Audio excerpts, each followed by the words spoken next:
wabarakatuh. Bismillahirrahmanirrahim. Alhamdulillah. Alhamdulillahirabbil alamin. Wassalatu wassalamu ala asyrafil anbiya wal mursalin wa ala alihi wa sahbihi ajma'in. Asyhadu an la ilaha illallah wahdahu la syarikalah wa asyhadu anna Muhammadan abduhu wa rasuluh la nabiyya ba'da amma ba'du. Pertama-tama kita bersyukur kehadirat Allah Subhanahu wa taala beserta menyampaikan salawat dan salam atas junjungan kita yang besar Muhammad sallallahu alaihi wasallam dengan rahmat Allah beserta nikmatnya hingga pada saat malam hari yang berbahagia ini kita kembali dipertemukan Allah untuk meningkatkan ilmu dan iman kita kepada Allah Subhanahu wa taala. Yang mana Nabi kita Muhammad sallallahu alaihi wasallam sangat memuliakan hambanya dan umatnya. Jika umat itu mencintai ilmu, karena Allah dan Rasul juga sangat mencintai ilmu. Karena ilmunya itulah yang sangat dicintai oleh Allah Subhanahu wa taala. Tanpa ilmu yang dilahirkan oleh Allah Subhanahu wa taala, maka alam semesta ini tidak diadakan. Karena ilmulah maka jadilah alam semesta ini. Maka dari itu Nabi kita Muhammad sallallahu alaihi wasallam sangat mengharapkan dan menekankan kepada kita umat, jangan melalaikan ilmu. Jangan mendahulukan perbuatan kemudian membelakangkan ilmu. Karena kata Nabi kita Muhammad sallallahu alaihi wasallam, tidak akan mendapatkan kesenangan baik di dunia dan di akhirat tanpa ilmu. Ilmu itulah yang membawa kita keselamatan di dunia dan keselamatan di akhirat. Dan ilmu itulah yang membawa kita kepada kesenangan di dunia dan kesenangan di akhirat. Maka Nabi kita menyampaikan di dalam sabdanya yang berbunyi, man aradat dunia fa'alaihi bil ilmi. Dan jika kamu menginginkan kesenangan di dunia dengan ilmu. Wa man abadal akhirah fa'alaihi bil ilmi. Dan jika kamu menginginkan kesenangan di akhirat dengan ilmu. Man aradathuma fa'alaihi bil ilmi. Dan jika kamu menginginkan kesenangan kedua-duanya di dunia dan di akhirat, yaitu dengan ilmu. Sampai di mana perjalanan kita di dalam melaksanakan kewajiban menuntut ilmu.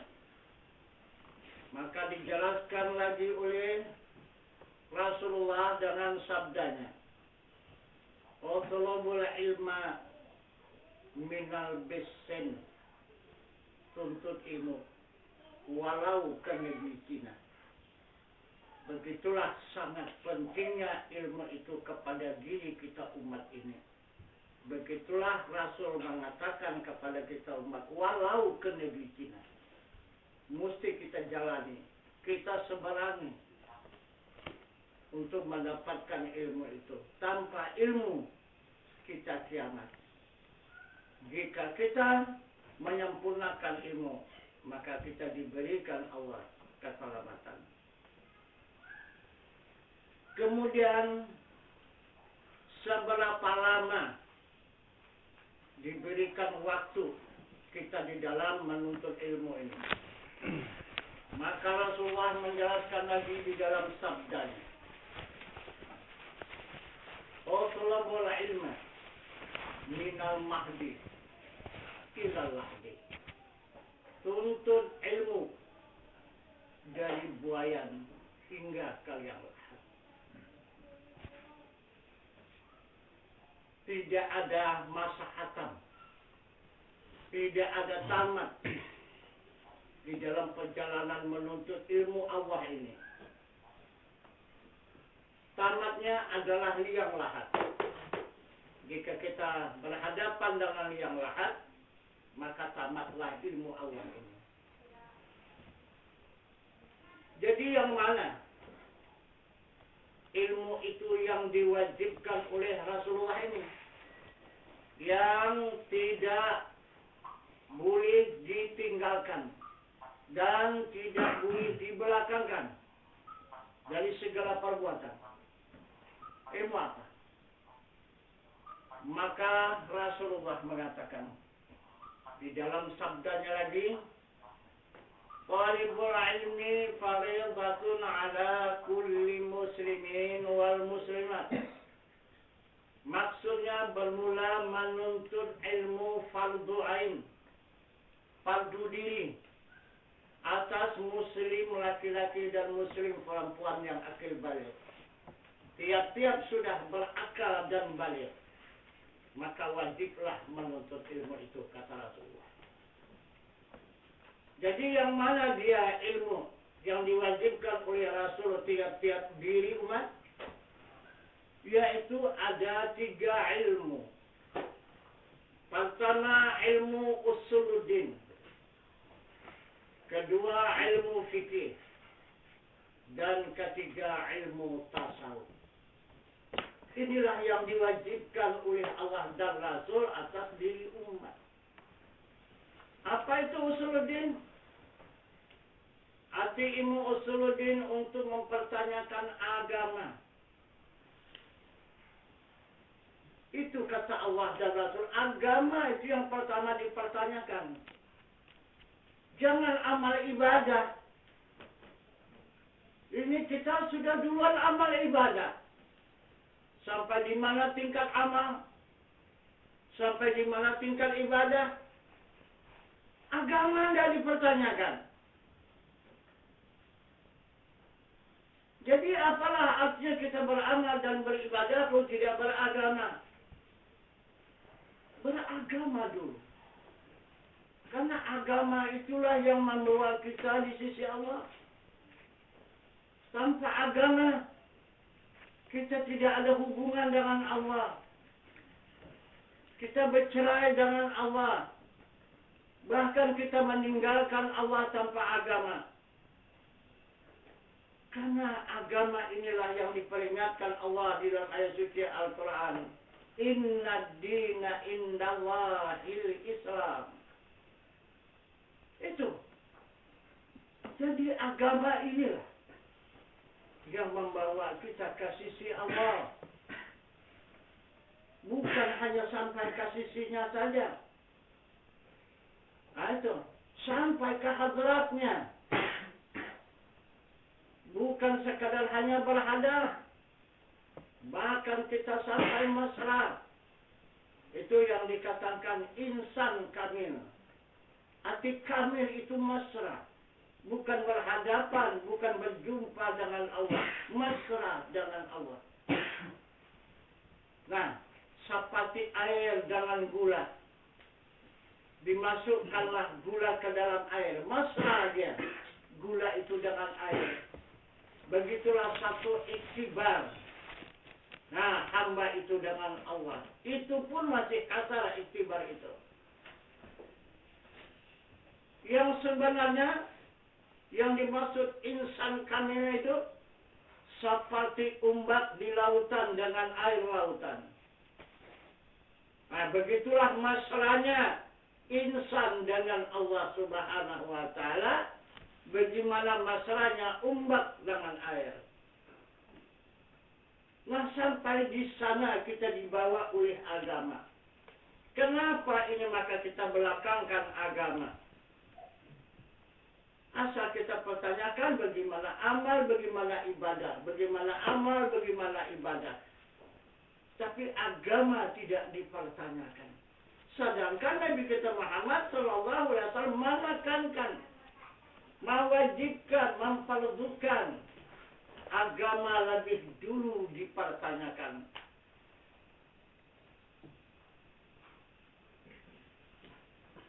Itu yang dimaksud ilmu usuluddin. Usul pertanyaan din agama. Bertanya agama. Siapa itu agama? Siapa itu agama?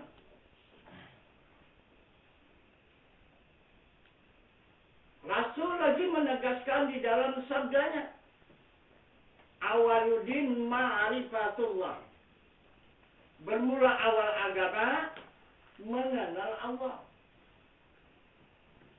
Siapa yang mengenal kepada Allah baru mendapat awal daripada agama.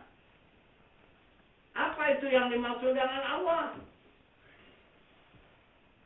Yang dimaksud dengan Allah itu ada 4 martabat isinya. Pertama zat, kedua sifat, ketiga asma, dan keempat af'al. Itu yang wajib dipertanyakan. Yang mana yang dimaksud af'al Allah, perbuatan Allah? Mana dia? Kemudian, mana yang dimaksud dengan asma Allah? Di mana dia? Dan mana yang dimaksud dengan sifat Allah ataupun wajahnya, ataupun nurnya? Di mana dia? Dan mana yang dimaksud dengan zat Allah itu? Di mana dia? Dan siapa itu zat? Itulah yang wajib dipertanyakan, kata Rasul, tiap-tiap umat. Muslim laki-laki dan muslim perempuan yang akil balik. Jika sudah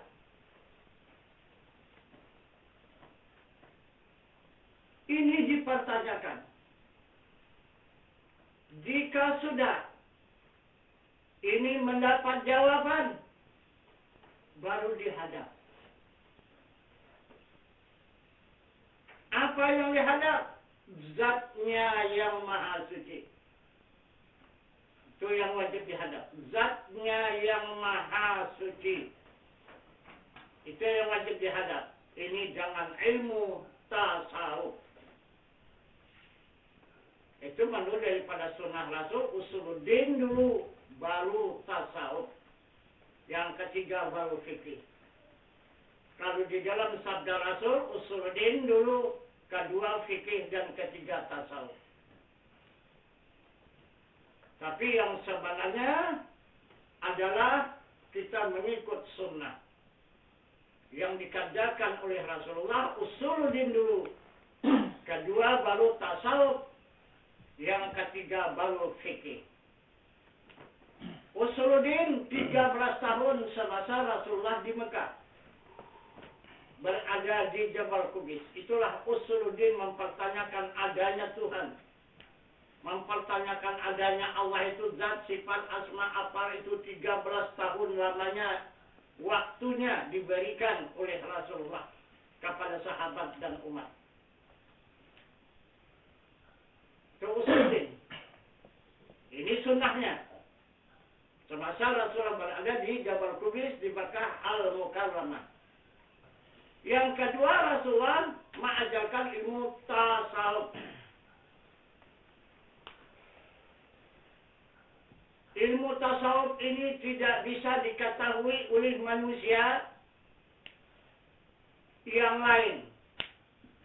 Atau malaikat pun juga tidak tahu. Apalagi jin dan syaitan. Hanya yang dapat mengetahuinya hamba itu dengan Tuhannya. Itulah contoh Muhammad menghadap kepada zat Tuhannya perjalanan Isra dan Mi'raj.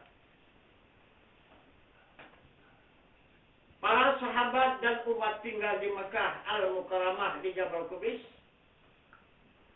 Para malaikat tinggal di langit. Dan panglima malaikat yang bernama Jibril tinggal di Sidratul Muntaha di langit yang ketujuh. Dan Muhammad melewati alam nur 70.000 lapis. Baru dia menghadap ke alam zat Allah Subhanahu wa Ta'ala. Tidak ada yang bisa mengetahui dan menyaksikan, hanya Muhammad dan Tuhannya. Itulah arti tasawuf. Tidak ada orang yang tahu hubungan diri kita dengan Tuhan. Hanya kita sendiri yang tahu. Dan Allah sendiri yang tahu dengan hambanya. Yang bisa menghadap kepada dirinya. Itu arti tasawuf.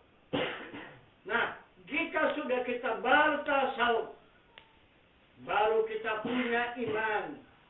Ini yang dimaksud iman. Karena sudah diketahui diri Allah itu. Kemudian baru dihadap. Ini yang dikatakan iman. Nah, jika sudah punya iman, iman inilah yang dibawa turun. Turun kemana? Turun ke syariat. Turun ke syariat. Itulah melakukan amal ibadah. Itulah hijrah. Arti hijrah ini berpindah. Tidak lagi di Mekah. Maka pindahlah ke Madinah. Itu sunnahnya yang dilakukan oleh Nabi kita Muhammad SAW. Jadi barulah di Madinah itu ada perbuatan salat 5 waktu sehari semalam. Ada puasa pada bulan suci Ramadan. Ada pengeluaran zakat harta yang sampai nisab. Dan kemudian melaksanakan ibadah haji. Ini hijrah ke Madinah. Inilah fikih. Jadi ilmu fikih ini dikajakan dengan ilmu syarat, rukun, sah, batal, halal, haram, makruh, dan mubah. Itu. Jadi inilah perjalanan Rasulullah menyampaikan agama Allah di muka bumi ini. Yang disampaikannya kepada umat. Pada tahun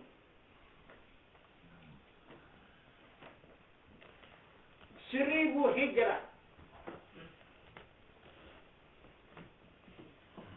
maka bertukarlah sunnah Rasulullah ini. Terbalik sunnah Rasulullah ini.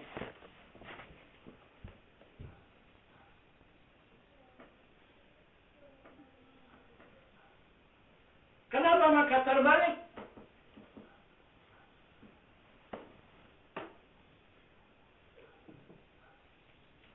Karena tanah air Indonesia ini sudah dijajah oleh bangsa asing.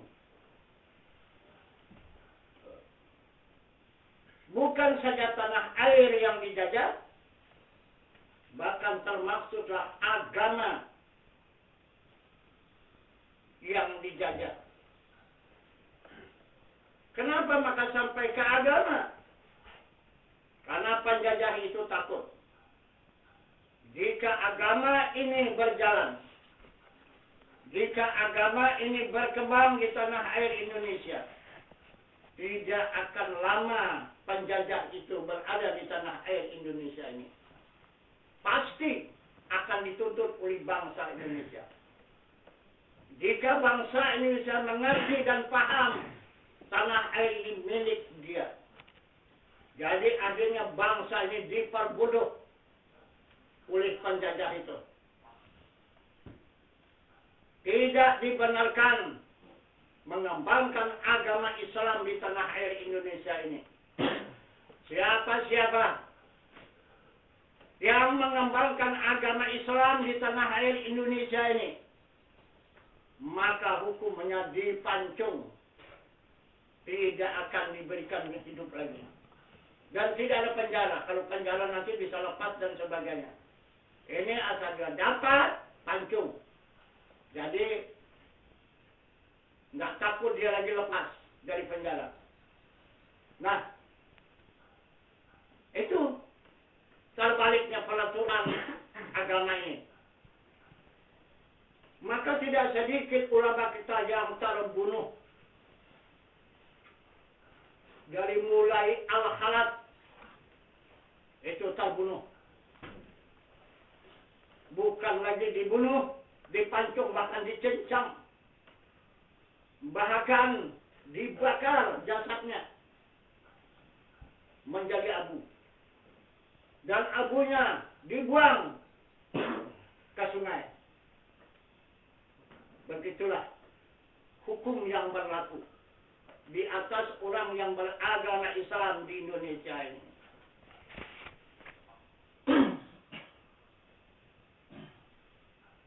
Kemudian dipasanglah seluruh intelijen di seluruh pulau Indonesia ini. Siapa intelnya?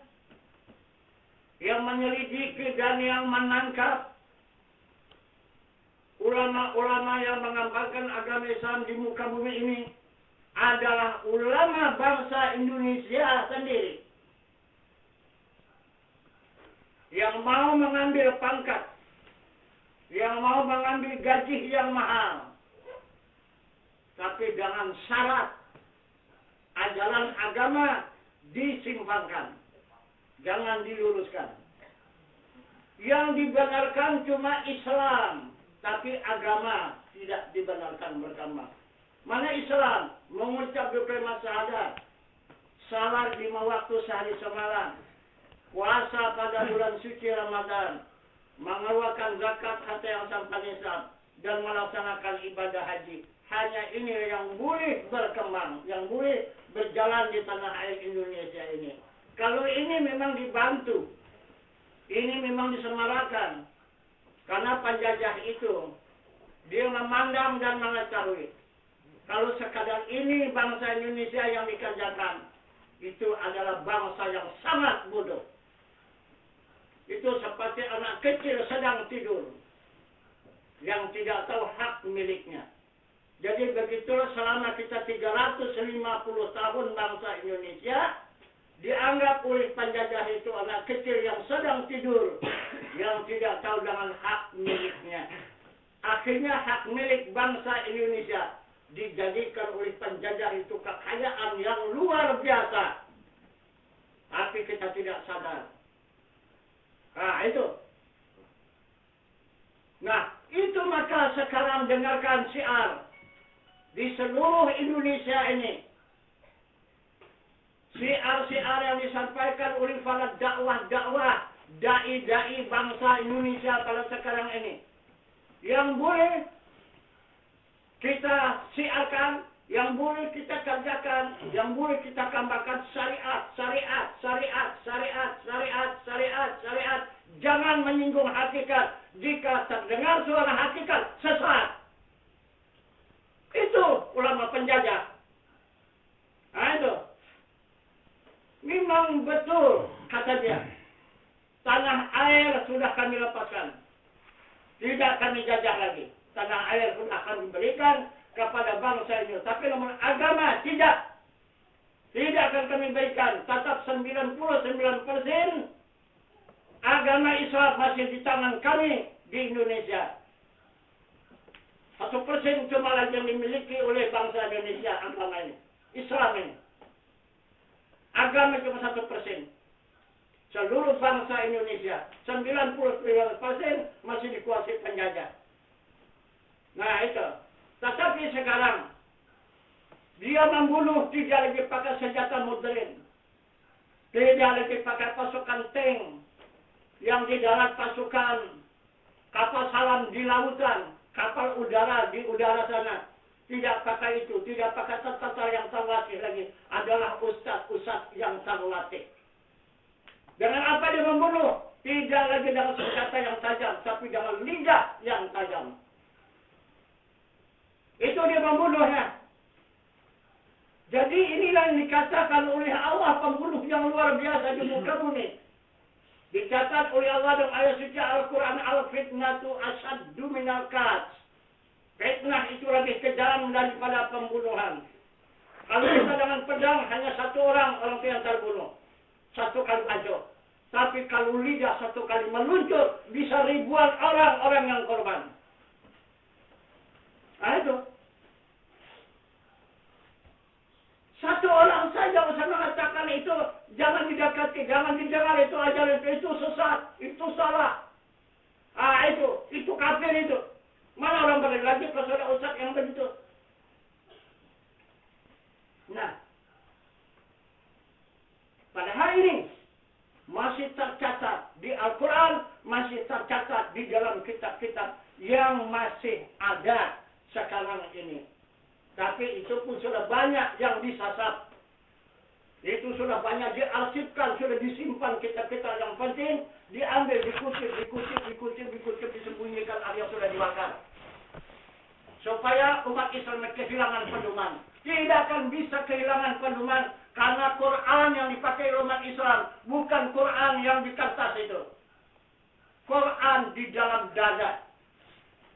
Itu al-ilmu fis sudur.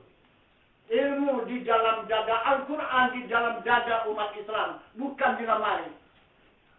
Nggak bisa, walaupun dibakarnya habis, tidak akan Quran itu bisa hangus. Nah itu. Nah, coba kita renungkan. Sekarang ini dilarang hakikat. Yang boleh syariat. Salat syariat, puasa syariat, zakat syariat, haji syariat, pelaksanaan pernikahan syariat,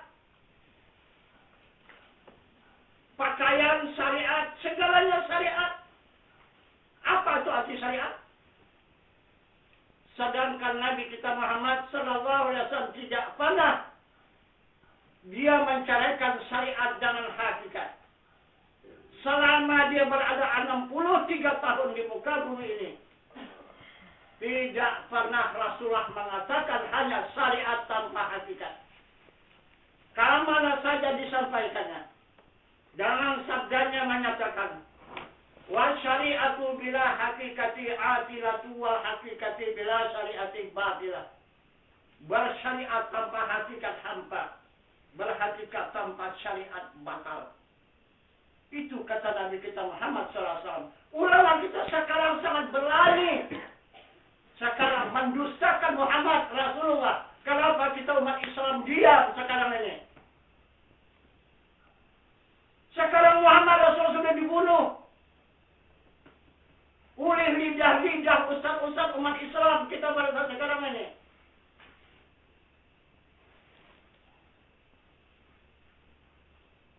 Tidak ada lagi Muhammad Rasulullah kekasih Allah yang mengembangkan agama Allah di muka bumi ini. Penggantinya adalah ustaz-ustaz inilah sekarang.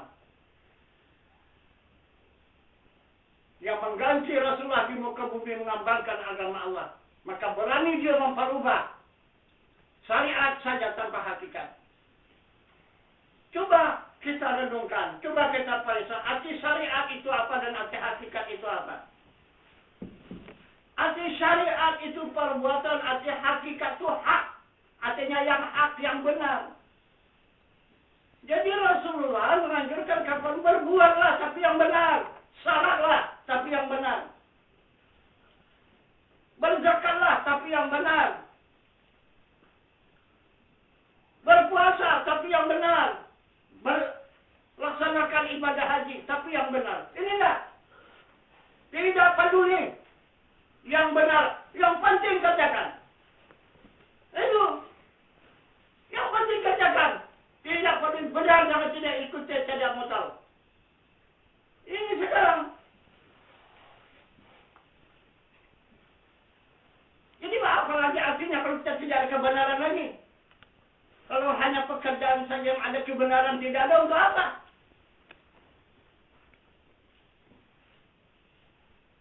Sedangkan kita, yang kita harapkan, yang kita cintai adalah kebenaran. Ini kebenaran tidak lagi dibenarkan.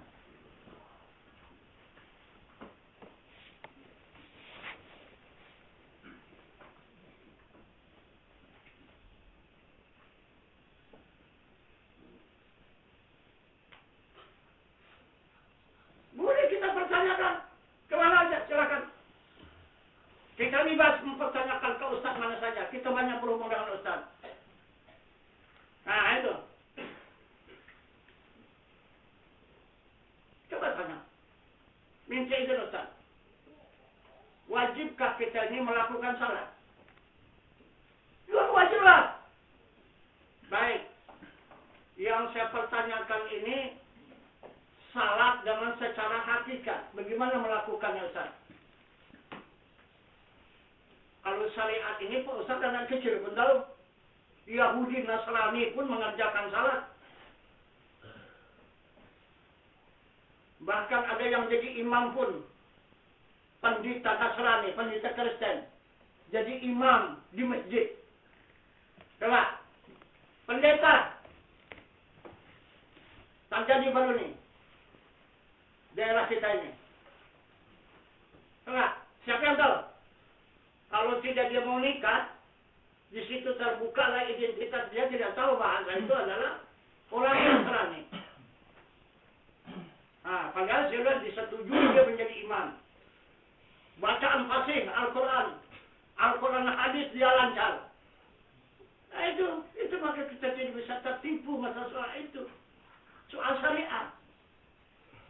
Ayo. Kalah kita syariatnya. Coba itu dipertanyakan. Nah, kalau misalnya pelaksanaan ibadah haji, minta izin Ustaz. Kita untuk melaksanakan ibadah haji. Nah, bagaimana secara hakikatnya kalau kita melaksanakan ibadah haji ini? Kalau syariatnya sudahlah. Semua orang bisa melaksanakannya asal ada duit. Tapi secara hakikat bagaimana? Wah, itu tidak bisa. Yang penting kita syariat. Berarti Ustaz mendustakan Rasulullah. Berarti Ustaz itu adalah membatalkan adanya Rasulullah di muka bumi ini. Karena hadis Rasulullah tidak pernah hadis Rasulullah memisahkan antara syariat dan hakikat. Ya boleh saja kalau kita jangan menghantam. Tak ada kita masa dipecat jadi guru begitu begini, nggak ada. Tapi kalau Ustaz juga banyak yang bertanya, lantaran dia mau jadi guru itu. Itu. Ini tidak. Dia yang guru kita bertanya. Itu.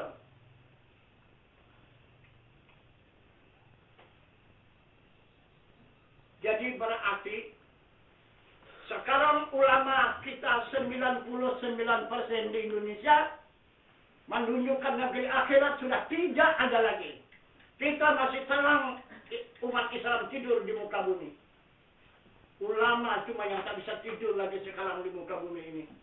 Saking sedihnya memikirkan bagaimana nasib umat Islam di muka bumi pada saat sekarang ini. Tidak ada akhirat lagi. Ya, kalau sudah ada semua syariat, dunia ini saja semata. Akhirat tidak ada. Akhirat itu hakikat. Jadi ulama-ulama sekarang sudah mengatakan negeri akhirat itu kosong, melompong, tidak ada, bohong. Begitulah bahasanya yang di dalam dada ulama pada sekarang ini. Tapi umat Islam senang tidur di muka bumi, dikatakan oleh ulama negeri akhirat itu tidak ada bohong melompong. Itu. Coba kita analisa. Coba kita pikirkan tuh.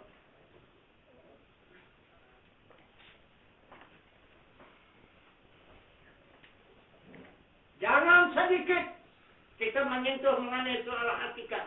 Habis kemuliaan semua. Itu. Saya nyentuhlah sikit aja. Soal hakikat. Wah, itu salah, itu sesat.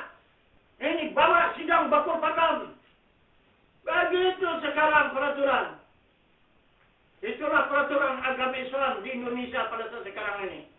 Sekarang yang benar bukan agama Islam, sekarang yang benar bakul pakam. Bukan Islam. Saya sudah masuk ke bakul pakam. Saya sudah menghadapi bakul pakam. Nah itu. 99% di depan saya yang saya hadapi. Tidak ada 1% pembela saya, tidak ada. Kosong. Tidak ada, hanya saya sendiri aja. Nah itu. Itu pada tahun 80, saya sudah berhadapan dari seluruh lapisan masyarakat. Serendah-rendahnya, saya nggak sampai ke setinggi-tingginya. Nah, di seluruh Kabupaten Langkat ini. Nah itu.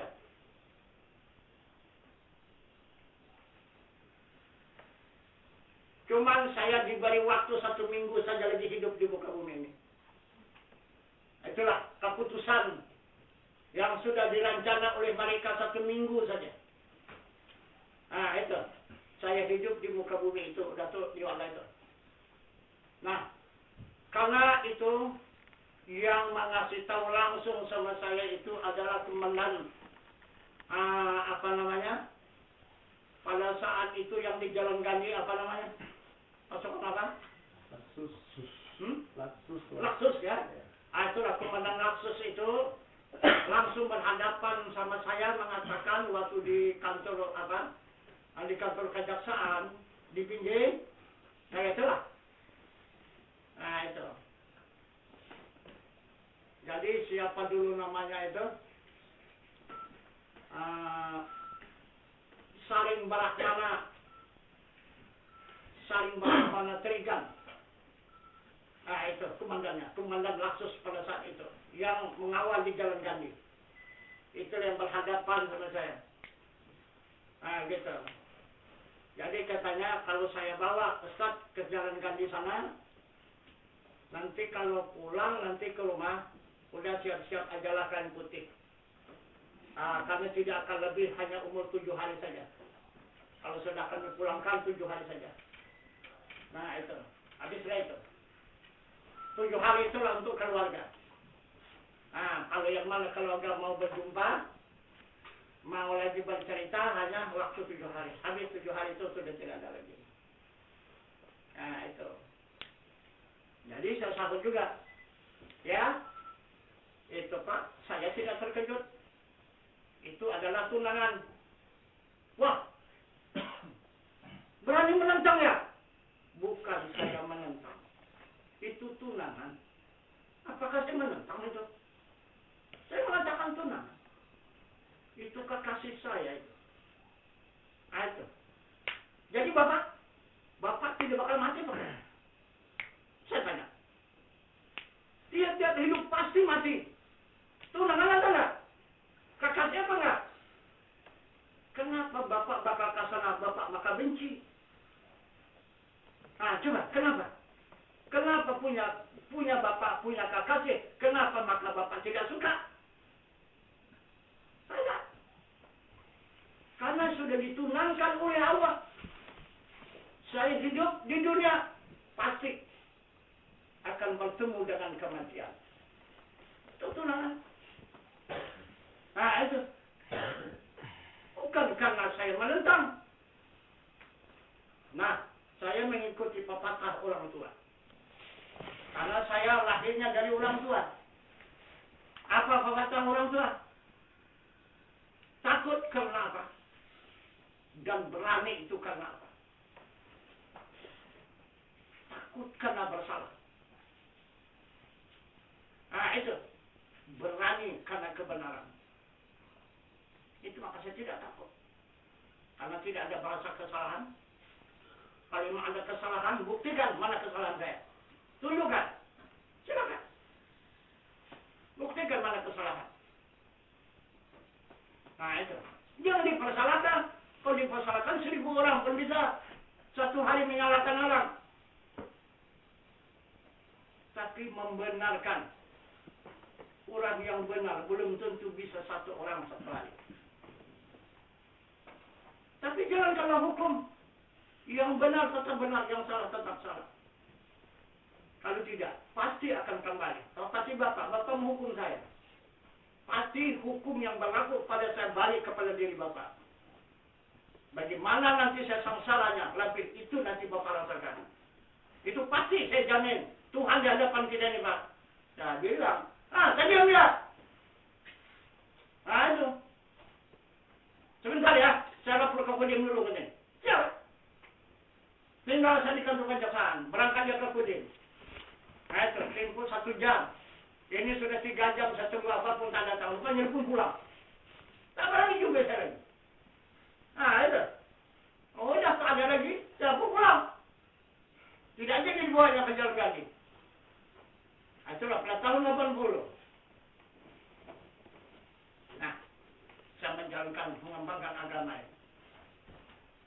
Itu maka saya tidak ada keraguan, tidak ada kesal-sejola itu. Nah, itu. Jadi, yang mana lihat mereka? Mau membunuh, maka mereka terbunuh semuanya.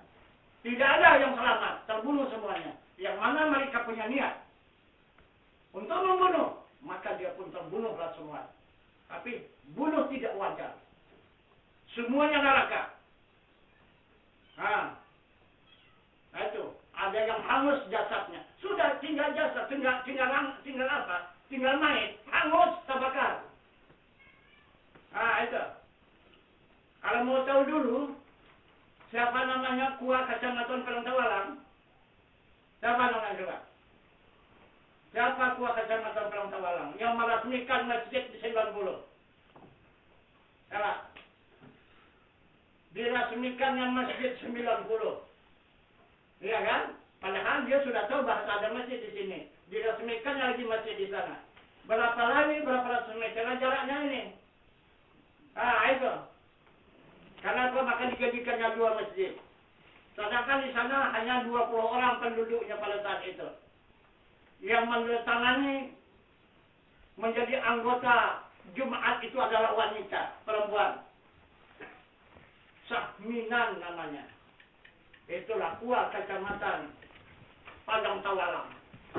Nah, jadi apa kata dia? Kalau ada ustaz yang tidak senang nanti keputusan saya ini, saya meresmikan 90 ini adalah masjid, suruh datang ke rumah saya, tidak pernah rumah saya tertutup, dan kantor saya pun tidak pernah terkunci. Silakan dia datang. Saya bilang, alhamdulillah kalau dia mau seperti itu. Nanti malaikat yang datang mewakili saya. Berapa? Berapa hari? Berapa hari kan? Tak sampai 1 bulan tegang. Hangus semua seluruh jasadnya. Mulai tanah sekecamatan Tanjung Selamat. Terbakar jasadnya itu. Mayatnya itu terbakar. Coba di dunia sudah dibuktikan neraka. Sempat 2 masjid diresmikannya Jati 1 dan 91. Itu. Saya bukan sekepul tanya kepada ulama yang sebanyak 90, 1000 tahun salat Jumat. Tidak akan diterima Tuhan salat Jumat di situ. Apalagi Jati lebih parah. Hanya bikin dosa aja itu. Udah kita tidak Jumat. Yang dikerjakan Jumat, yang capek-capek tidak sah. Ya gimana sahnya coba? Berlaga itu suara azan itu. Coba, begitu dekatnya. Mana boleh dilaksanakan apa? Jumat. Kalau masjid diganti 2, suruh dengan gereja. Itu. Tapi dari sini sekarang saya tidak mengganggu lagi. Karena sudah orang Departemen Agama yang balik meresmikan. Ya sudah, silakan. Itu. Padahal orang itu hanya untuk melaga, menghancurkan agama Islam yang ada di desa ini. Bukan tujuan untuk baik. Apakah baik beganding begini masjid? Coba. Itu.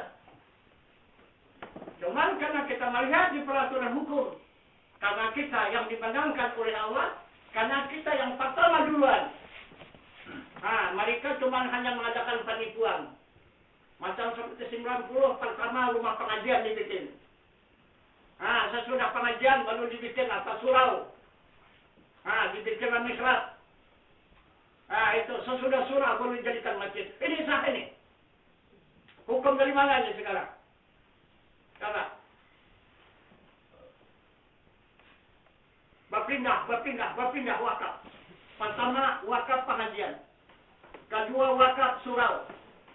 Ketiga, berwakaf masjid. Bisakah berpindah-pindah segini wakaf? Ini.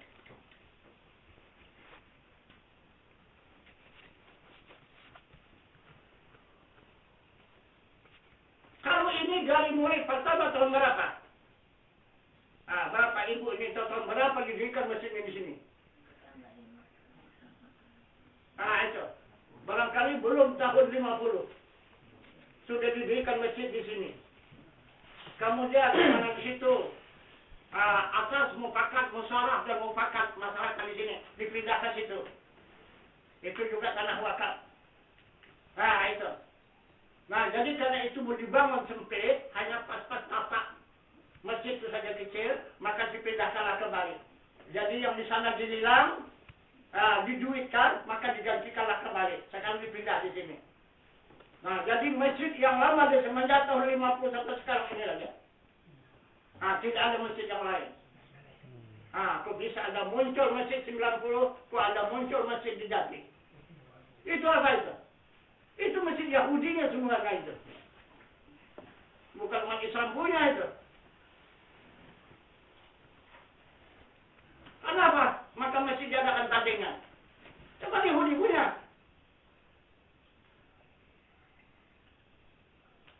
Nah, begitulah kita sekarang di dalam agama Islam ini tidak akan bisa mulus kita menjalankan agama ini.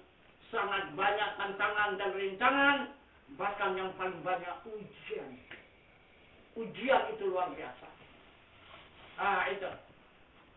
Karena sekarang kita sudah berada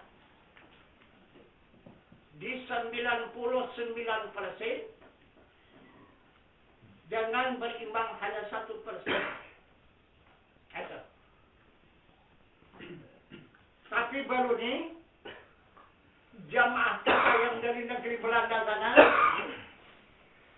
yang mengetahui rahasia Belanda itu yang menjajah tanah Indonesia ini katanya 5% lagi bangsa Indonesia ini beragama, 95% tidak beragama lagi. Baru bulan puasa baru ini. Itu. Memang orang Indonesia asalnya, tapi dia ini adalah penjelajah mencari ilmu, sehingga sampai sekarang dia berada di negeri Belanda. Maka sekarang di negeri Belanda disayangi oleh orang Belanda itu. Karena dia itu adalah perancang membuat kapal. Apa kapal besar, kapal-kapal tingkir, kapal-kapal apa itu dia lah itu.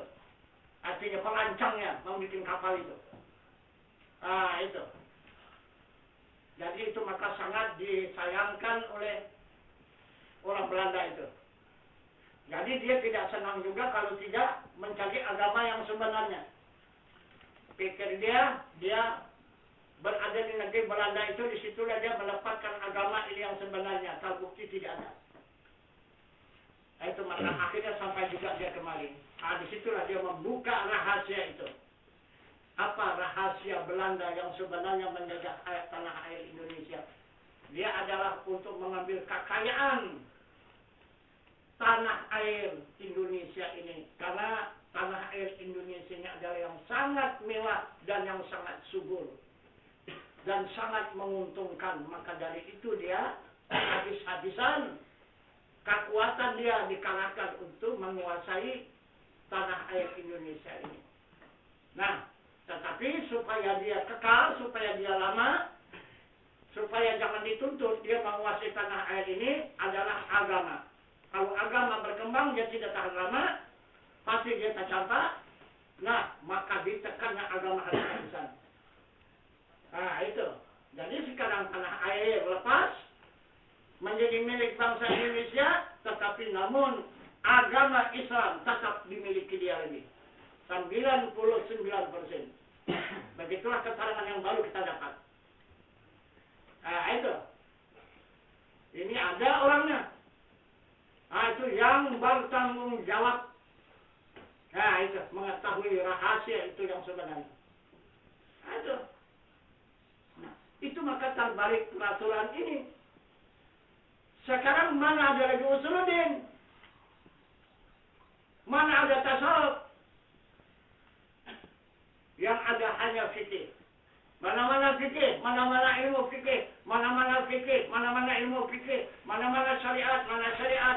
Bukti beberapa bulan yang telah lalu di waktu seluruh ulama Aceh di Mulabot untuk menyatukan seluruh ulama ASEAN masa usuluddin dan tasawuf ditolak mentah, tidak lagi berlaku. Itu tidak lagi diterima. Itu akhirnya tidak berlaku dan tidak berjalan. Nah, bukan sedikit sudah pengunjungnya ASEAN. Itu yang baru terjadi di di Mulabot. Berapa banyak kita punya utusan, kita bawa utusan ke sana. Itu. Satu kalimat pun tasawuf itu tidak ada terbuka. Usahakan tasawuf, tauhid pun tidak. Itu maka sempat mengamuk Bupati iyalah Mulabot itu. Siapa namanya tuh bupatinya? Itu.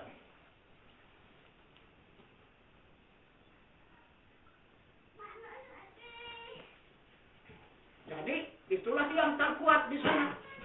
Di Aceh. Karena di Aceh ini ada sebahagian tidak bisa dijajah oleh Belanda dulu. Penjajahan Belanda cuma hanya sampai Lok Sumawi. Ke dalam tidak bisa. Itu pun sekarang musnah. Yang tidak bisa dimasuki Belanda itu dulu, bisa dimasuki penjajah, itu pun parah. Sekarang ini. Tidak pun lagi mata putih, penjajahnya mata hitam. Ini yang berat, ini mata hitam nih. Itu. Karena kita tidak tahu mana kawan, mana lawan. Kalau dulu bertanda kan, wah ini putih, ini musuh nih. Kalau sekarang yang mencoba-coba. Itu. Satu selimut pun bisa sekarang mancung kita. Itu.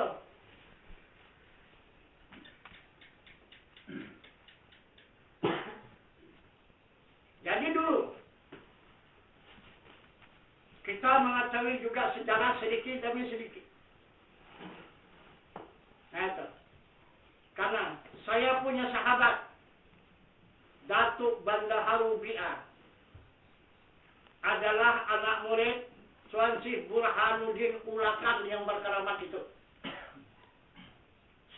Tuan Syekh Burhanuddin Ulakan itu anak murid Tuan Syekh Abdul Raud Banda Aceh. Itu dekat Makam Salami Mekah itu. Jadi dia dulu bersahabat dengan Haji Hasan Perak, bapaknya gubernur sekarang ini. Gitu. Semasa Dut Bre memberontak dulu, dia itu pendamping. Lama dia mendampingi Dut Bre itu. Itu Hasan Perak sama Datuk Bandaharu Bi'ah itu. Yang pertama,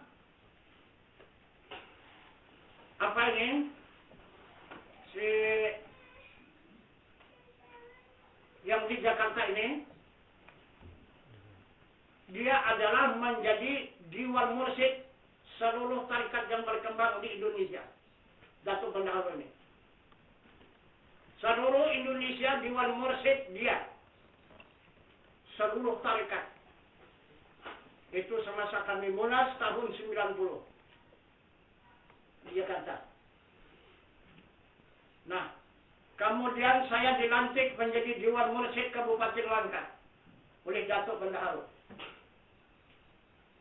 Kemudian semasa kami kembali munas di Jakarta, maka berbalik. Maka Datuk Bandaharu minta dibaiatkan. Jadi saya baiatkan pula Datuk Bandaharu. Jadi berarti dia menugaskan saya menjadi Dewan Mursyid Kabupaten Langkat, tetapi akhirnya dia adalah menjadi jamaah kita. Itu Datuk Bandaharu itu. Jadi masuklah dia ke dalam gulungan Fardu Ain. Datuk Bendahara itu. Nah, disitulah dia membuka segala rahasia. Nah, itu. Bagaimana perjuangan dari mana asalnya Daud Brecht itu. Maka dia memberontak kepada Indonesia ini. Pertama, dia tidak pernah terjajah oleh penjajah, yaitu Belanda. Belanda hanya batas Lok Semanggi, tapi ke sana tidak.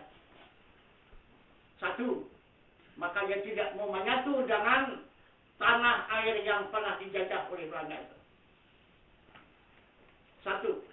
Yang kedua, di waktu Indonesia ini merdeka, belum ada apapun. Pesawat CBJ pun tidak ada. Masih sedang keadaan susah. Bangsa Indonesia pada saat itu yang dipimpin oleh Soekarno.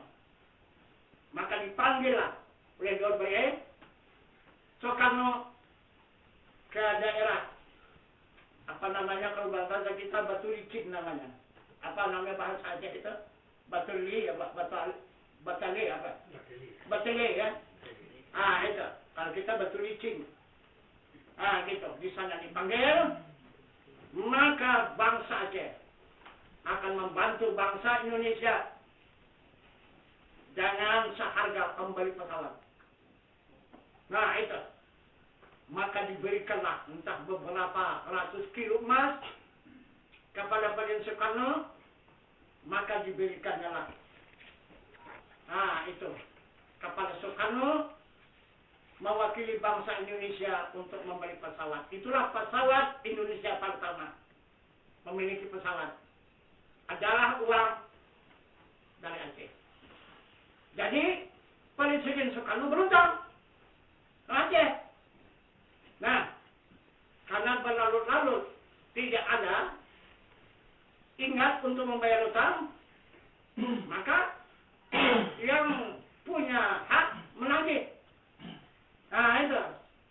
Ditagih, tidak dibayar. Akhirnya, udahlah, tidak pun dibagi, tidak pun dipulangkan, itu tidak apa-apa. Cuma kami minta tolong. Kita pisahkan antara Aceh dan Indonesia. Itu asalnya. Maka terjadilah pemberontakan DITI. Ini sebabnya. Itu.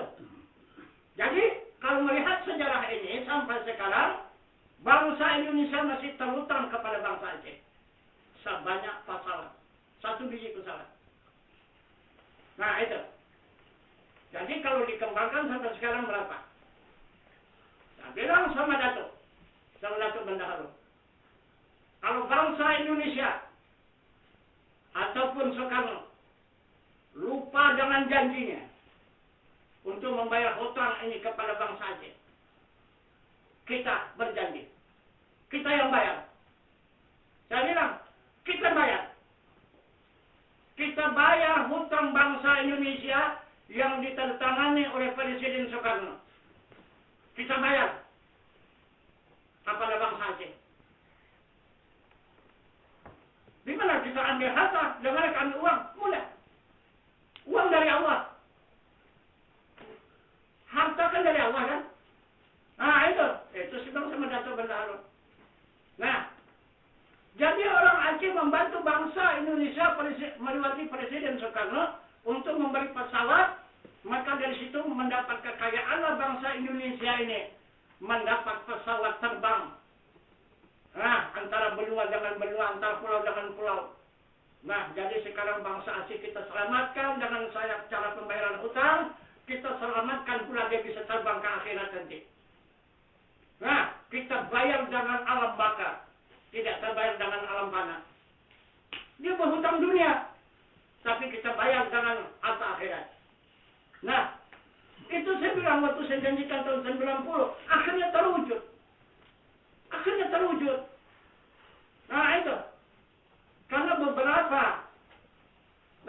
pada saat itu, waktu kami dipanggil di rumah itu Ibu Hanabiah, Abu Hanabiah.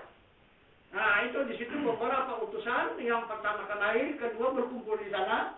dari utusan dari Abu Ibrahim Waila, dari utusan daripada Abu Yus, sudah itu utusan daripada Abu Parhub.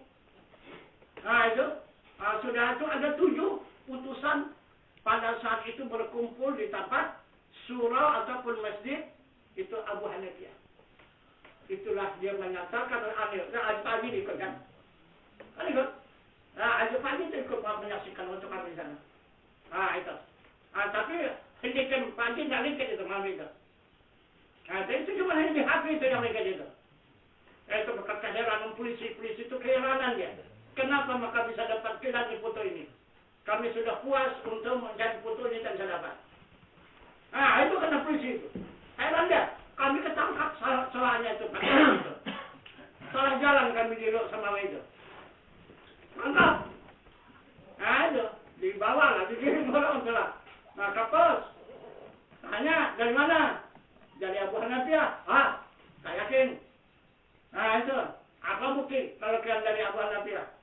Kami dipanggil untuk membaca maulid. Nah itu kata Haji Sadik. Nah jadi kami sudah selesai pembacaan maulid, maka kami pun minta permisi pulang. Apa buktinya? Dibuktikanlah. Diketiknya kembali, HP-nya dia tunjuk kali HP. Ini foto kami. Ini tuan guru kami, ini Abu Hanifah. Tengok, betul. Wah, ini luar biasa ini gitu. Itu. Ini ulul dal pun tak bisa makan ini gitu. Kata polisi itu, ini dia modal pun tak bisa ini kata Abu Hanifah ini. Kok bisa kan foto kan? Kami pun dapat bisa fotonya yang tak dapat. Itu batal kami pulang, tak jadi tangkap. Nah, jadi di situ dia menunjukkan kebenaran itu, diterimanya. Nah itu pelajaran agama yang sebenarnya. Mereka masih punya milik. Itu yang tinggal ini adalah masih murid daripada Tuan Syekh Abdurrahman. Ini seperti ini Abu Hanifah. Ini murid Tuan Syekh Abdurrahman itu. Ini Abu Hanifah ini. Abu Ibrahim Waila yang belum meninggal kan? Itu yang di Yang di Malabo. Nah itu baru meninggal itu. Itu juga.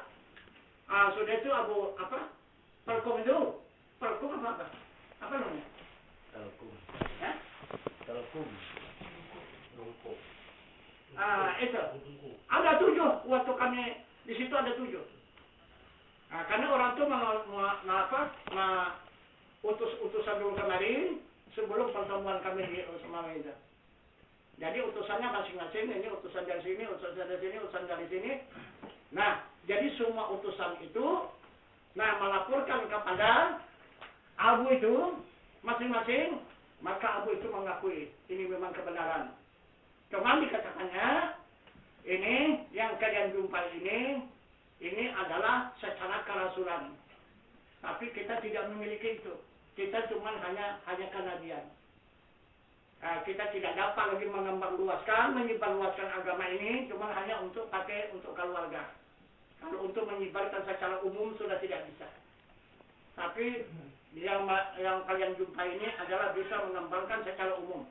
Adalah yang mewarisi kerasulan yang untuk mengembangkan agama ini. Kita tak bisa. Kita cuma hanya kenabian. Hanya untuk pakai sendiri. Untuk dikembangkan tidak bisa. Nah itulah pengakuan beberapa orang ulama di Aceh. Itu. Tahun berapa itu ya? Setahun yang lewat ya?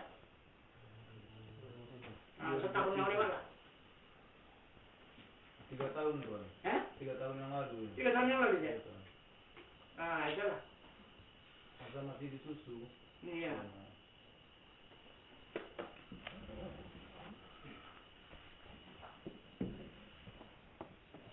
Nah jadi alhamdulillah walaupun begitu tantangan dan rintangan perjalanan agama Islam di tanah air Indonesia ini, walaupun seperti api di dalam sekam, tapi terus berjalan. Nah itu.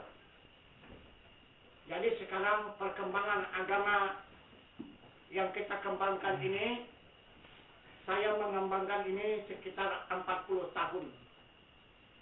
Nah, itu saya sudah mengembangkan ini sekitar 40 tahun. Kurang-kurang sedikit ya. Tahun 68. Sampai sekarang berapa itu? 42. 42. Itulah dia. 42 tahun. Sedangkan sunnah Rasulullah mengembangkan agama Allah ini 13 tahun di Mekah, 22 tahun di Madinah. Berapa? 38. Ya? 38. 38. 38. Jadi saya sudah 42. Kan sudah lebih tinggi saya dari Rasulullah, kan sudah hebat kali itu. Lihat. Coba. Masih juga berjalan. Rasulullah cuma hanya 38 tahun. Habis. Dihatamkan Allah. Kita sudah 42 tahun. Itu. Sudah melebihi berapa itu? 4 tahun ya? 4 tahun. Itu. Bahkan saya pikir dulu, saya sampai faktur yang dikatakan oleh Rasulullah 63 tahun, barangkali ini pulang saya pikir kan. Pas pula, kena panggilan sakit kan, memang cukup berat. Inilah jalan pulang. Itu, pada tahun 2001. Itu, karena saya melaksanakan ibadah haji tahun 2000 kan. 2001 kena lah. Itu. Itu sakit yang luar biasa. Itu. Rupanya belum juga pulang. Gitu. Masih dilanjutkan lagi. Itu. Nah. Jadi pada saat sekarang ini, kira-kira ada barangkali 2 bulan ya, lepas kita pertemuan kita sama apa itu, sama Abu Hanafi ini, maka dipanggillah saya ke Jakarta. Gitu. Jadi sampai saya di Jakarta, maka pertama diundang dari Jatinegara, Kampung Melayu. Di situ bahagian keturunan orang India yang pedagang-pedagang Kalimantan itu minta dibaiatkan 38 orang. Nah, saya baiatkanlah di sana. Kemudian kami dipanggil lagi ke Bogor, di puncak yang sangat dingin itu, di hotel yang luar biasa dinginnya, tanpa AC, tapi dinginnya luar biasa, melebihi AC lagi. Nah, apa kerja? Hanya membaiatkan. Di situ. 1 hari 1 malam di situ yang berbaiat orang apa sana? Orang Bandung. Semua dari Bandung ke situ dia berkunjung untuk menerima baiat. Kemudian pulang, kami dari puncak, kembali kami ke ke Cibubur, ke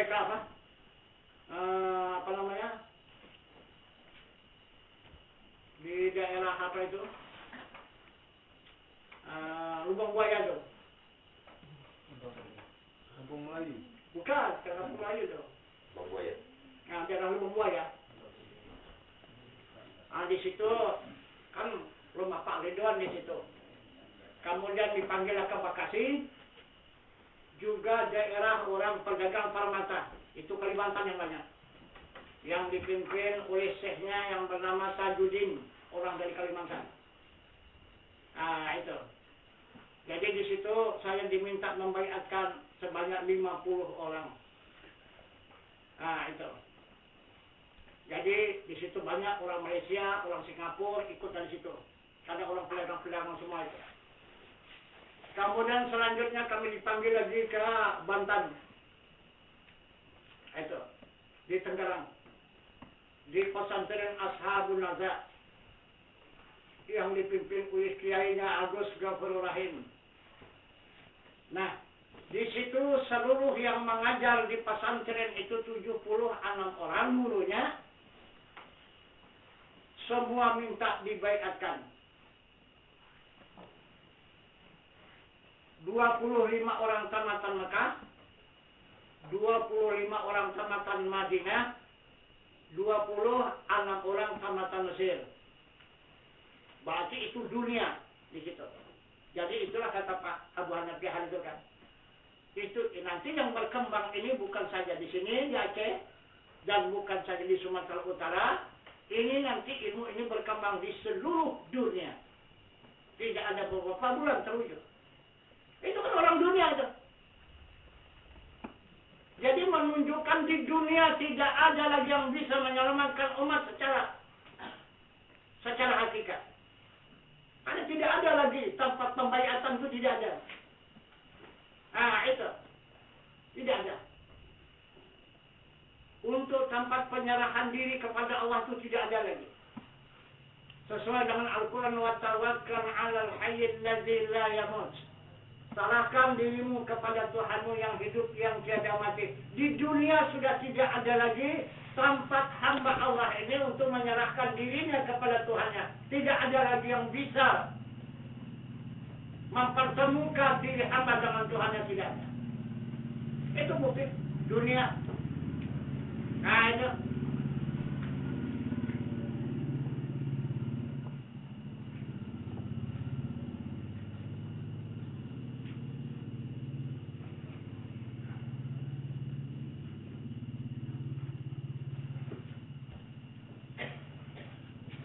Jadi kalau memang ini memang salah, kenapa maka mereka itu sampai 70 anak orang tidak ada satu pun yang membantah? Semua itu utusan-utusan dunia semua itu. Itu. Kenapa tidak membantah sampai sekarang? Masih kita tunggu beritanya. Adakah teguran? Adakah bantahan? Itu. Apa sekarang tidak ada? Bahkan mereka berjanji sesudah dia menerima baiat. Dari sini ke atas, insya Allah mudah-mudahan asal diberkati oleh Allah pesantren ini, maka akan lahirlah santri-santri melewati pesantren ini yang benar-benar orang yang bersyariat dan berhakikat. Dan akan kami buka kembali kitab kuning. Itulah kata seluruh pengajar itu, guru-guru itu. Itu. Jadi kitab kuning sekarang sudah disimpan. Tidak boleh dikembangkan lagi. Di seluruh pesantren itu ada kitab kuning, tapi dirahasiakan, sudah disembunyikan. Dilihat sama murid pun tak bisa. Usahakan dibaca. Macam mana kita mau tahu? Jadi berarti umat Islam ini tak lama lagi bakal karam lah. Kalau itu yang kita ikutkan. Itu. Jadi inilah. Kita berusaha, walaupun kita itu sebentar timbul, sebentar tenggelam, seperti sabut di dalam lautan, tetapi tetap akan kita usahakan kita berjalan untuk memberikan pedoman, untuk memberikan petunjuk kepada umat Islam yang betul-betul menghadapi kepada kebenaran. Itu, walaupun bagaimana tantangan dan rintangan, kita tidak mempedulikan itu. Itu. Karena dari pertama tahun 80, itulah keputusan saya. Itulah etikat saya menghadapi seluruh lapisan masyarakat itu, hanya kepada rukun syahadat. Yang saya pegang hanya rukun syahadat saja. Apa rukun syahadat? Rukun syahadat itu ada 4. Mengisbatkan zat Allah, mengisbatkan sifat Allah, mengisbatkan af'al Allah, mengisbatkan kebenaran Rasulullah. Itu rukun syahadat. Mengisbatkan zat Allah ada 6. Pertama wujud, artinya ada. Qidam, artinya sedia. Baka, artinya kekal. Muhalafatuhu ta'ala hawadis, bersalah-salahan bagi segala makhluk. Qiyamu ta'ala binafsih, berdiri dengan sendirinya. Wahdaniyat esa, itu mengisbatkan zat.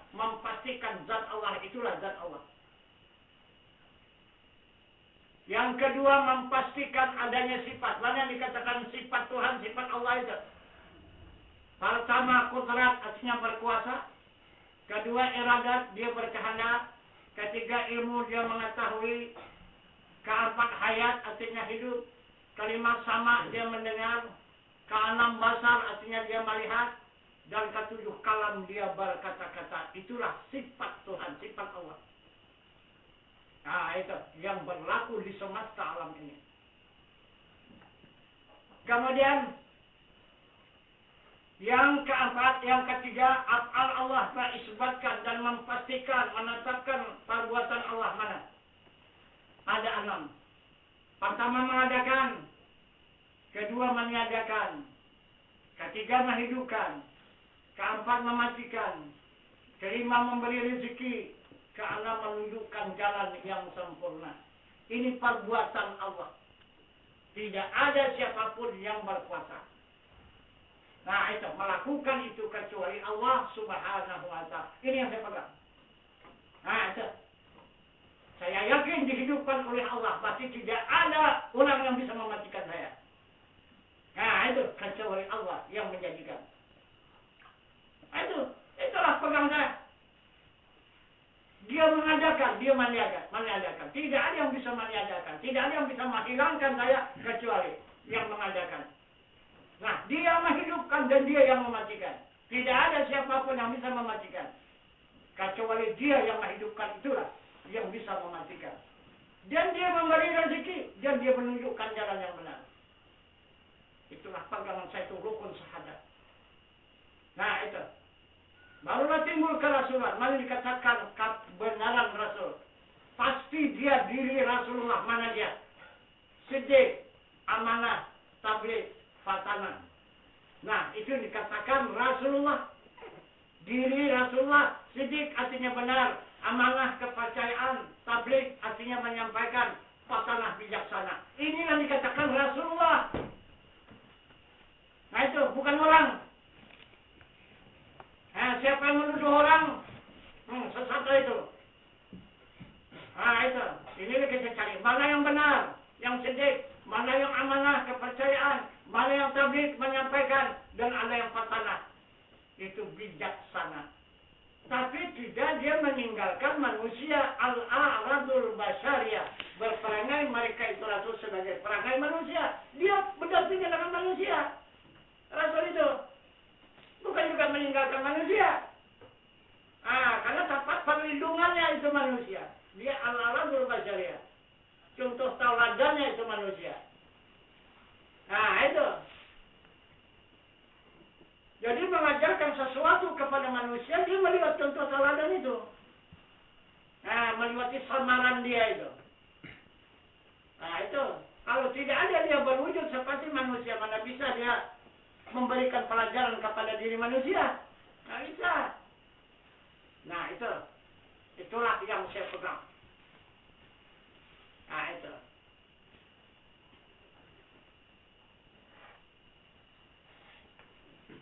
Nah, jadi kemudian beberapa hadis yang sudah kita sampaikan tadi. Apa yang dipertunjukkan oleh Rasulullah kepada kita umat? Apa yang dipertunjukkannya itu? Yang dipertunjukkan itu isi hatinya. Yang dipertunjukkannya.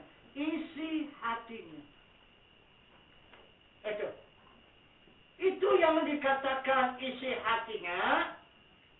Benda yang ada di dalam surga.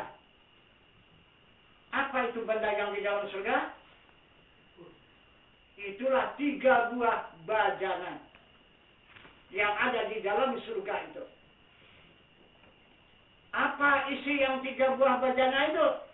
Pertama ilmu, kedua iman, ketiga Islam, keempat sabar, kelima pikir, keenam nur, ketujuh hikmah. Itu 3 buah bajana. Itu yang dimasukkan oleh malaikat Jibril ke dalam kalbu Nabi.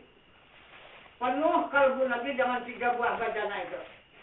Maka bajana itu benda yang dicintai oleh Allah. Nah, jadi siapa saja yang menyontoh perbuatan Rasul itu, bisa memasukkan 3 buah bajana ke dalam kalbu, dia pasti akan dicintai oleh Allah. Nah itu tidak akan diragukan lagi. Allah tidak akan bohong itu. Nah itu. Karena Allah mengatakan kepada kita hambanya, laqad kana lakum fi rasulillahi uswatun hasanah. Telah ada atas diri Rasul suri tauladan yang baik bagi kamu. Itulah contohnya itu. Muhammad Rasulullah itu. Itu kata Allah. Nah, kalau mau kamu dicintai oleh Allah. Jadi sekarang yang 3 buah bajana itu apa? Coba. Kepada diri Nabi bajana namanya. Jadi kepada kita apa namanya? Ada pernah jumpa bejana? Ada? Coba, apalah bejana itu? Coba, apalah? Barangkali kita cuma hanya mengatakan aja itu bejana itu. Tapi apa aja? Itu. Jadi bejana ini Rasulullah mengatakan, mempertunjukkan kepada kita umat. Ini dengan hadisnya tadi, talibul ilmi fardhatun ala kulli muslimin. Wal muslimat, berbulan menuntut ilmu fardu ain atas muslim laki-laki dan muslim perempuan yang akil balik. Yang mana ilmu yang diwajibkan atas diri muslim 3 ilmu. Pertama ilmu usuluddin, kedua ilmu fikih, dan ketiga ilmu tasawuf. Ini 3 buah bajana. Ini bajana usuluddin, fikih, dan tasawuf kepada kita umat. Nah itu. Ini Rasul mengatakan. Nah, di dalam dada Rasul, bajana namanya, sudah pindah ke dalam dada umat, ilmu namanya. Nah, jadi inilah yang dijadikan oleh Rasulullah pusaka. Ini dia pulang kepada Allah, tidak dibawanya, ditinggalkannya di muka bumi ini. Nah, itu. Supaya dituntut oleh umat, supaya diambil oleh umat. Karena ini pusaka Rasulullah. Siapa yang cinta kepada Rasulullah, maka dia akan mengambil pusakanya. Jadi pusaka Rasulullah ini adalah harta Allah. Itu maka ilmu ini ilmu tauhid, ilmu Tuhan. Inilah yang akan membawa kita kepada Tuhan.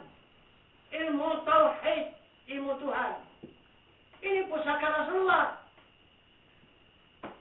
Nah itu, jangan dihayal-hayalkan. Jadi jika kita tuntut 3 ilmu ini, usuluddin, fikih, dan tasawuf, maka berkembang dia di dalam kalbu itu menjadi ilmu. Sudah sempurna ilmunya menjadi iman. Sudah menjadi iman baru menjadi Islam. Sudah menjadi Islam baru menjadi sabar. Sudah menjadi sabar baru menjadi fikir. Sesudah menjadi fikir baru menjadi nur. Sesudah menjadi nur baru menjadi hikmah. Itu 3 buah bejana. Dijamin oleh Allah, dipastikan Allah surga. Nah itu, diharamkannya disentuh oleh neraka. Lalu kita dapat mengisi itu di dalam kalbu kita yang 3 buah bejana ini. Nah itu. Inilah pusaka Rasulullah.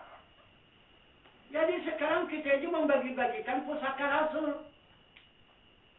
Nah itu. Siapa yang kepingin? Siapa yang yakin? Nah itu kepada pusaka Rasulullah. Karena jangan jalan pusaka Rasulullah inilah jalan keselamatan kita kembali kepada Allah, mendapatkan jalan ihdinas siratal mustaqim. Untuk mendapatkan jalan yang lurus, jalan yang diridai oleh Allah Subhanahu wa taala. Itu. Kalau dia tak dapat. Nah, jadi inilah barangkali sebagai tambahan pelajaran kita pada malam ini untuk meningkatkan ilmu dan iman kita kepada Allah Subhanahu wa taala. Dan kemudian boleh kita lanjutkan kembali dengan usuluddin. Karena usuluddin ini 13 tahun ini, itu diberikan waktu oleh Rasulullah. kepada kita umat untuk menjalankan usuluddin ini. Nah, baru nanti naik ke tasawuf. Sudah tasawuf, baru fikih, baru melakukan amal ibadah. Ini usuluddin yang tidak ada, apalagi tasawufnya sudah amal ibadah. Apa tak kemana-mana amal ibadah, yang ke sungai, yang ke laut, yang ke parit, tak kemana-mana. Coba. Jadi yang parah lagi di dalam salat kita itu kita, salat bukan tanggung, sudah berbisul sudah kepalanya untuk sujud kan? Untuk sujud lebih bisul, bukan lagi baca lagi berbisul udah. Ya saking lamanya sudah sujud kan? Tapi apa yang kita lakukan sujud itu? Sujud karena sumpah. Itu tanda karena sumpah. Itu dilihat. Ara'aita alladhi yukadzibu bid-din fadzalika alladhi yad'u al-yatim wa la yahuddu 'ala ta'amil miskin. Fawailul lil musallin alladzina an salatihim sahun. Kalau sumpah apa enggak? Tahukah kamu orang mendustakan agama kata Allah? Orang yang mendustakan Tuhannya, agama itu Tuhannya. Orang yang tidak menyantuni anak yatim, yang tidak membantu kepada fakir dan miskin. Fawailul lil musallin alladzina an salatihim sahun. Celaka orang yang salat. Itu yang dikerjakan. Coba. Kalau boleh bersuara, pecah alam ini suara Tuhan. Mengatakan, celaka kamu hambaku.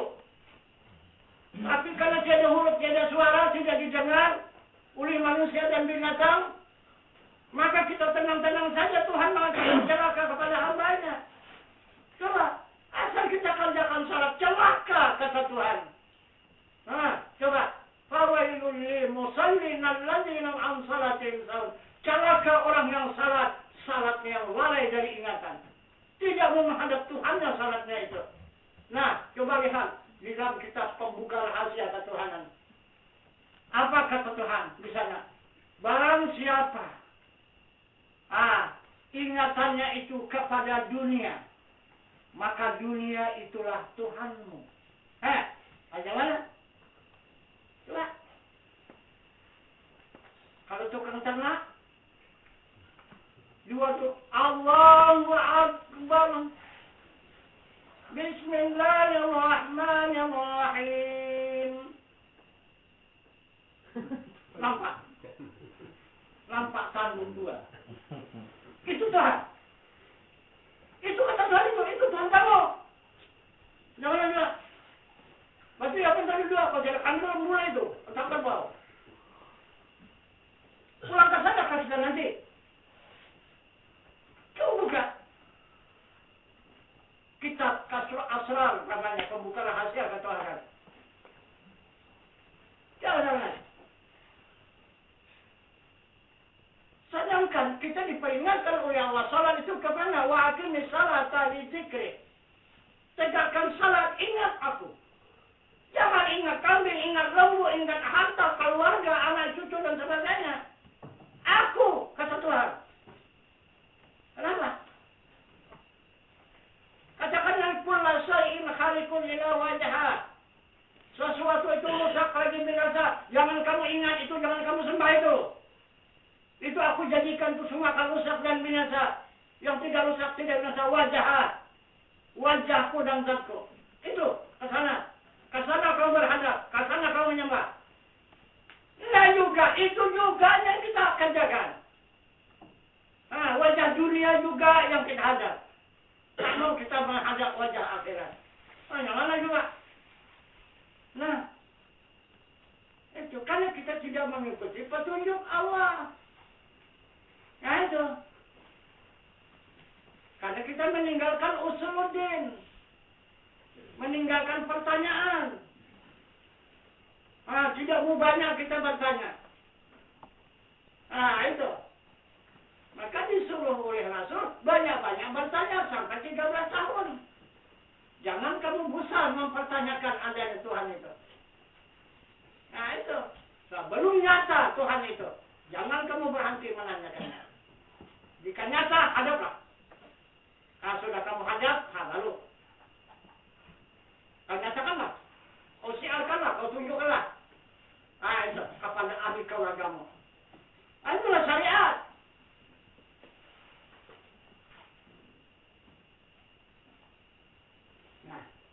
Jadi barangkali ini saja dulu.